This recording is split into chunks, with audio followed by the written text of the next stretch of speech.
Antes que eu deixe Nínive contar sua história, eu vou dar um pequeno contexto. Por causa da maldade deles, de toda a sua crueldade, havia uma resistência sendo formada contra o reino dos assírios. Os maiores inimigos, de acordo com a minha pesquisa, eram os medos. E tinha os babilônios também. Precisou duas grandes nações para destruir Nínive. É uma história triste, toda essa destruição. Então, vamos deixar que Nínive conte essa história. Nínive, parte 3. Relações com Babilônia. Como eu já disse antes, eu vou estar personificando Nínive. E é assim que eu estou nos dias de hoje. Veja, que imagem patética. Mas você deveria me ver quando eu reinava, lá no mundo antigo. Mas que cidade! Eu era esplendorosa, magnificente. Nós tínhamos muitas riquezas. Éramos um centro de comercial. Nós embelezamos o lugar. Deixa eu te mostrar agora algo espetacular. Olhe isso! Esse é o Museu do Iraque. Qual a sua impressão quando você vê os meus belos relevos e esculturas? As minhas obras de arte estão em museus por todo o mundo. E nenhum outro reino na Terra mostrou o seu poder como eu fiz. Olha só isso, observe bem essas obras de arte. Você está vendo o que sobrou da glória da mais poderosa, mais rica e mais bonita metrópolis da antiguidade. E talvez você já tenha visto algumas dessas. Eu vou te contar algumas histórias do meu glorioso passado. A arqueologia e a Bíblia preservaram e confirmaram a minha ilustre glória passada. Deixamos cerca de 2 milhões de tabletes de barro. E apenas uns 40 mil foram traduzidos. Então vocês têm uma ideia limitada de como a minha cidade realmente era. E também eu não fui a única cidade poderosa no meu império. Haviam outras 3. É importante saber disso. Mas eu era, é claro, a número 1. Temos Nimrut, chamada de Calá na Bíblia. Os nomes mudam ao longo dos séculos. E Calá teve um papel importante na história dos meus cidadãos, os assírios. Eu vou falar um pouco mais sobre ela depois. E também eu sou mencionada no documento histórico mais importante já escrito. O meu nome aparece junto com as celebridades da época antiga. Escute o verso a seguir. Ele foi escrito pelo maior de todos os legisladores, generais, filósofos, autores, Moisés. E ele escreveu isso. E o princípio do seu reino, está falando de Nimrod, foi Babel, que nós conhecemos hoje como Babilônia. Também é mencionada a cidade Ereque, que conhecemos hoje como Uarca, ou Uruk. Acade e Calné. Calné se chama Nippur hoje. Na terra de Sinar. Desta mesma terra saiu a Assíria, Nimrod, e edificou a Nínive.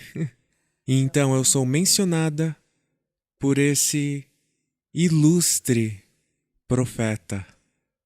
E o meu nome está na Tanakh, na Bíblia hebreia.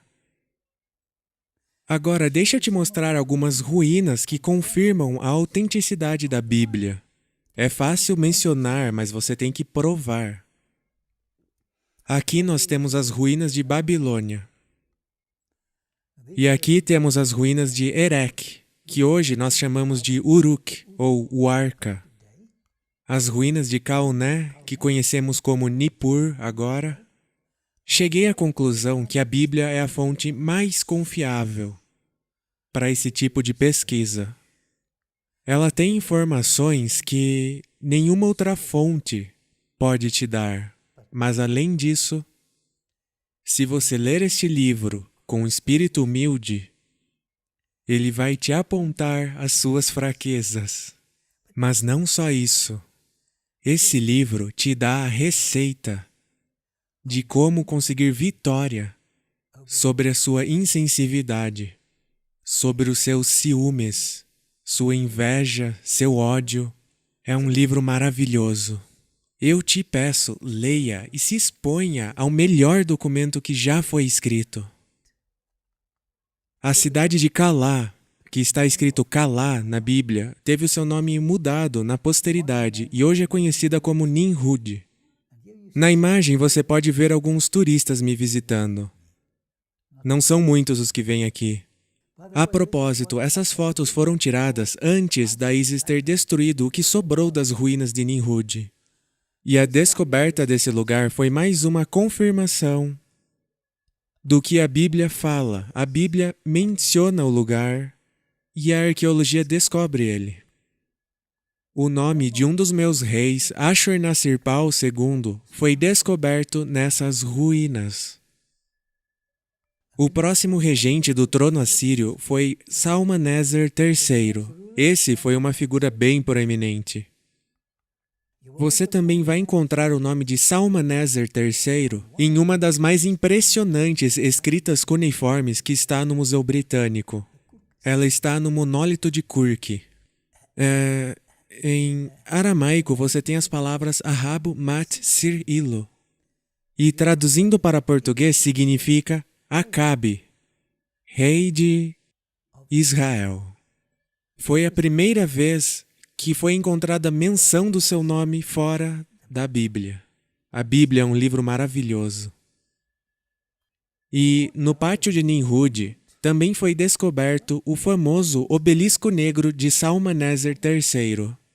Também esse foi levado daqui para o Museu Britânico. O resultado disso é que agora tem bastante história bíblica no Museu Britânico. O que você vê nesse relevo? Ali tem dois antigos deuses assírios, bem em cima.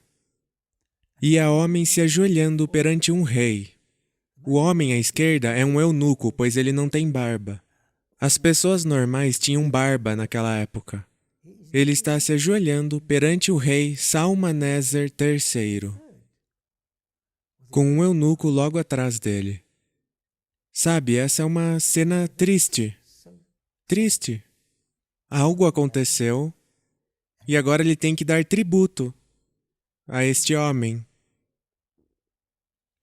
Eu mostrei essas cenas históricas a você para fortalecer a sua fé na Bíblia. A Bíblia é realmente confiável. Não muito longe da minha capital, Nínive, você pode visitar as ruínas de outra antiga capital, chamada Dur-Sharrakin. O nome significa Fortaleza de Sargon. Mas não tem muito o que ver aqui. O nome do construtor desse lugar aparece na Bíblia. Vamos ler o verso. No ano em que Tartã, enviado por Sargon, rei da Assíria, é o único lugar da Bíblia que é mencionado o seu nome, veio a Asdod e guerreou contra ela, e a tomou. Escolares rejeitaram a existência do rei Sargon, apesar dos relatos bíblicos. Eles não encontravam esse nome nos registros de Heródotos ou de Xenofon, e concluíram: não, é um mito. Não dá para confiar na Bíblia. Mas sabe, a ausência de evidência não é evidência de ausência. A inscrição nesse altar, dedicada ao deus Sibite, foi escrita por rei Sargon II. Agora temos tantos registros de Sargon II. É incrível. A existência desse rei foi mencionada em Isaías capítulo 20. Mas como eu já disse, foi rejeitada pelos céticos. Mas agora olhe só todos os registros que nós temos. Monumentos feitos pelo poder e riqueza de Sargon II. Todos eles foram escavados da sua capital, Khorsabad. Então a Bíblia diz que houve um Sargon. E o Museu do Iraque diz, aqui está. A Bíblia estava certa. O nome de Sargon só foi confirmado depois que o arqueologista Bota escavou as ruínas da antiga Khorsabat. As suas descobertas levaram muitos a admirarem a autenticidade da Bíblia. Dê uma olhada nessas pedras. Essas pedras sumérias nos contam um pouco da história de 722 a.C. Foi em 722 que Sargon cercou, ele armou um cerco à cidade de Suméria, a capital. Muitos milhares de israelitas morreram. E ele exilou os outros para o resto do seu reino. Existiu um Sargon. A Bíblia confirma sua existência e a arqueologia também. Tem outra cidade importante chamada Ashur. Ashur já foi nossa capital religiosa. Ela fica situada no rio Eufrates. Por causa da maneira muito cruel que nós tratávamos as nações que conquistávamos, havia ódio e resistência sendo gerados contra a nossa nação. Não dá para culpar eles. Se você maltrata as pessoas, você uma hora paga um preço. Não faça isso. Os resultados são muito vastos para compreender. E você não está só destruindo outros, você está se destruindo. Essa é a minha história. Por favor, aprenda dela. Continuando, meus grandes inimigos eram os medos e os babilônios, e os medos eram bem fortes. Mas eram eles fortes o bastante para derrotar a mim, a cidade mais poderosa e rica do planeta? Eles eram. O rei dos Medos, chamado Ciarhares I, foi o primeiro a destruir nossa cidade religiosa, chamada Ashur. E quando você destrói o centro religioso de um antigo império, já é meio caminho de ter destruído o resto do país. Porque o seu Deus os desapontou, os deixou. Eles adoraram o Deus errado. E 2 anos depois, em 612, o exército combinado dos Medos e os Babilônios destruíram a mim, Nínive. Hoje eu sou só uma grande pilha de ruínas, mas em 612 eu ainda era a maior, a melhor e a mais rica. Vamos falar sobre o rei da Babilônia, o que teve parte na minha destruição. Ele morava em Uruk. Aqui você está vendo as ruínas de Uruk. E as ruínas aqui mostradas indicam que seu nome era Nabupolassar. Nabupolassar. Muitos nomes começavam com Nabu, Naboniles, Nabucodonosor, Nabupolassar, etc, etc. Mas houve um tempo em que duvidaram de sua existência. Nabopolassar? Como Sargon, eles disseram, não tem nenhuma evidência dele.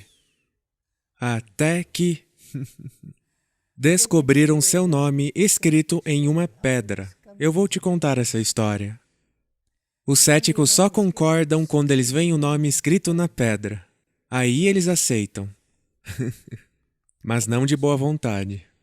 Em 1988, um professor chamado Paulo Barbosa, do Brasil, recebeu uma pedra escrita de Babilônia.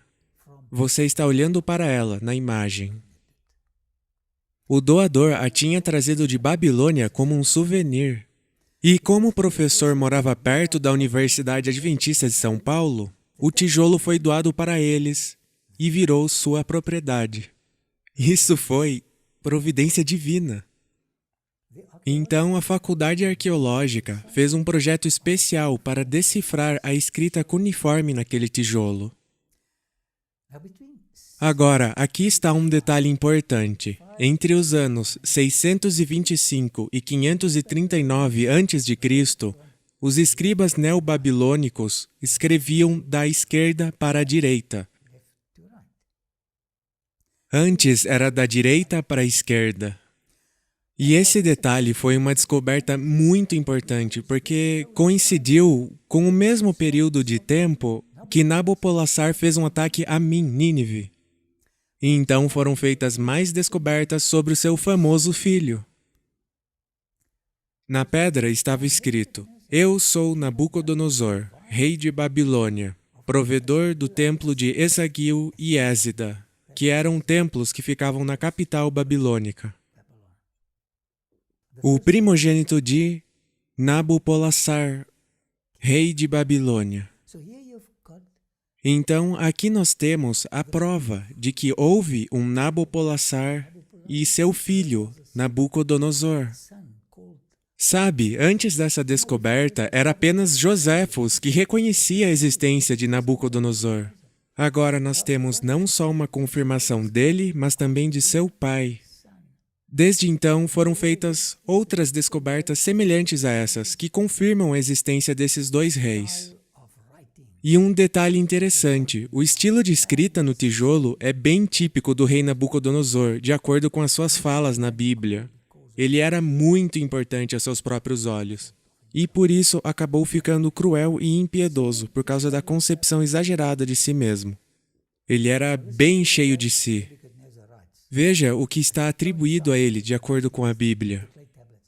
Ao fim de 12 meses, quando passeava no palácio real de Babilônia, falou o rei, dizendo: Não é esta a grande Babilônia que eu edifiquei para a casa real, com a força do meu poder e para a glória da minha magnificência?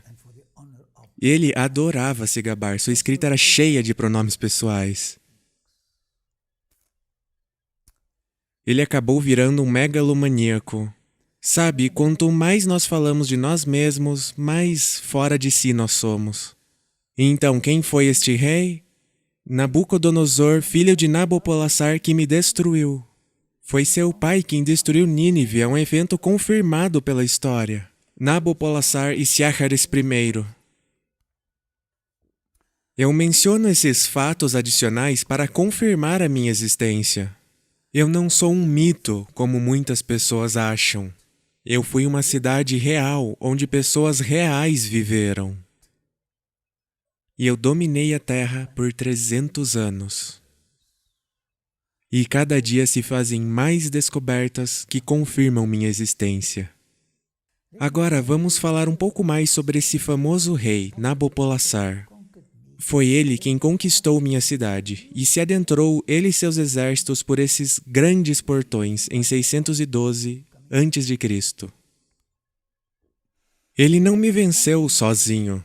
Essas ruínas de Ecbatana, em Irã, vão contar a história de Siachares I, o rei dos Medos, e que ele teve ajuda nessa batalha. Isso daqui são as ruínas da antiga cidade de Ecbatana, capital dos Medos. A propósito, Siachares I deu a mão da sua filha Amitis em casamento a Nabucodonosor, filho do rei Nabopolassar. Teve até um romance político em toda essa história. Mais tarde, do mesmo modo que os medos ajudaram os babilônios a me conquistarem, os medos também ajudaram os persas a conquistar Babilônia. Dessa vez foi o neto de Siachares I que estava envolvido. Eles chamavam ele de Siachares II. O livro de Daniel se refere a ele como Dário, o Medo. E o que aconteceu comigo quando fui destruída por esses dois generais, depois de um cerco de 3 meses? Você consegue imaginar a dor, o desespero? Eu percebi que a destruição estava próxima. Eu passei por muito sufoco. Você já passou por isso? Já se sentiu cercado por problemas? Alguns dos meus soldados fugiram para Harã e outros para Carquemes. Eles planejavam se organizar para um próximo ataque de Babilônia. Ainda tinha um remanescente de nós. Esses bravos soldados lutaram até a morte. Por causa da doença de seu pai, Nabucodonosor teve que liderar sozinho a luta contra o restante dos meus soldados em Harã. E ele conseguiu a vitória. Aqui na foto estão as ruínas de Harã. Mas depois que a poeira baixou, os meus soldados, os meus fiéis soldados, reagruparam de novo e com a ajuda do faraó Neco reconquistaram a cidade em 609. Mas os babilônios voltaram e derrotaram Harã em 605. E então eles seguiram para Carquemes, onde alguns dos meus soldados ainda resistiam o poder de Babilônia. Nós lutamos até o fim. Nós pedimos para o faraó do Egito, Neco, para vir nos ajudar, mas infelizmente fomos derrotados de novo. É um sentimento muito triste. Você já foi derrotado? Então talvez você possa simpatizar.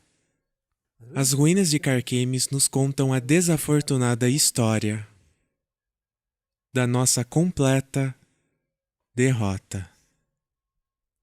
A única coisa que ainda está viva é a minha história. Jeremias, o profeta hebreu, teve uma visão da batalha, a que aconteceu aqui em Carquemes. Tá vendo na foto? Essas são as ruínas da cidade. Você pode ler a história na Tanakh, a antiga Bíblia dos Hebreus. Jeremias capítulo 46. É uma leitura interessante, eu recomendo.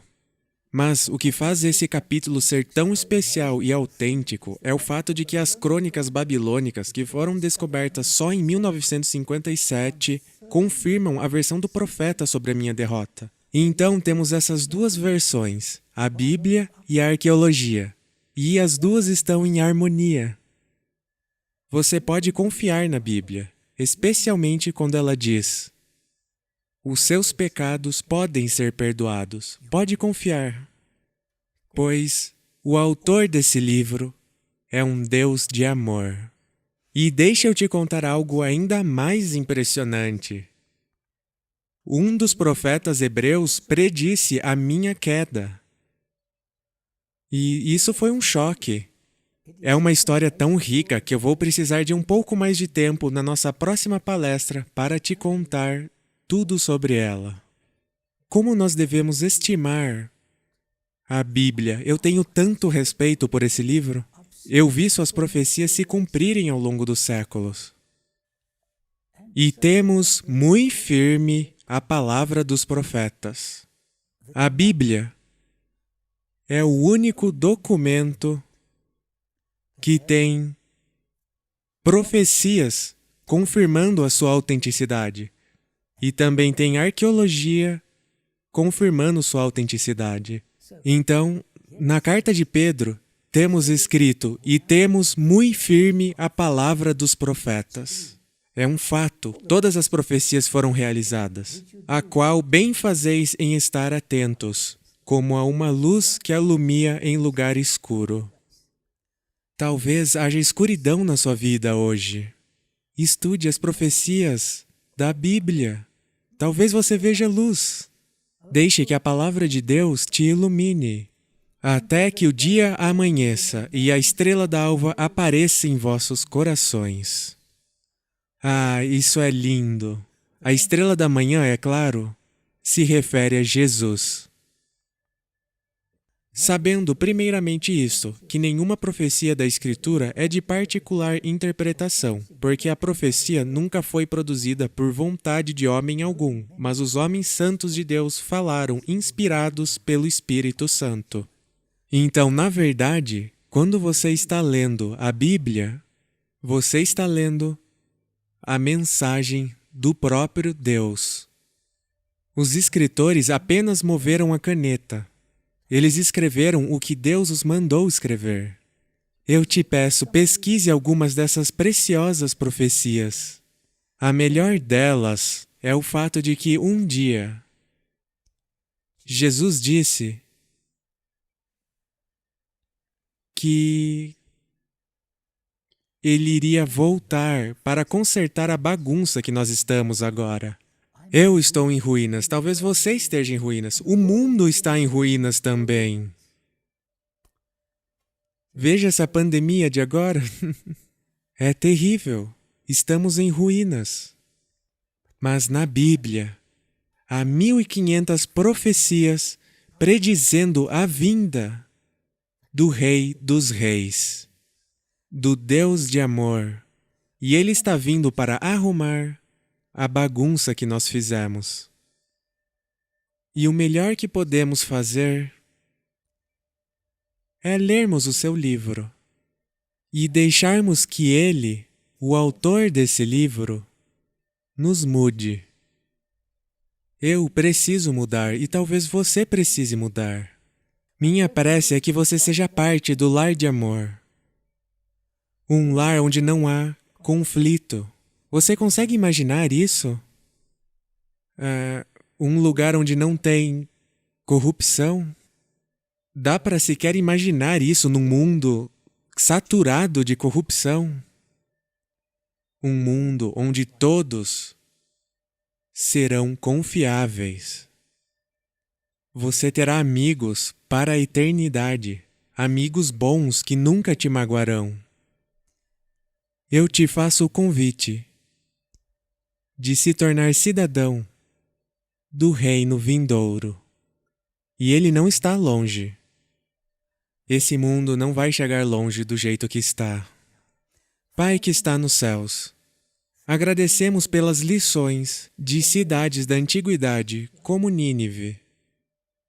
Somos gratos pelas profecias que nos dizem que lágrimas não mais serão derramadas depois da sua vinda. Não mais haverão funerais na tua vinda. Não haverá mais dor. Age em nossas vidas. Nos torna bons. Em nome de Jesus. Amém.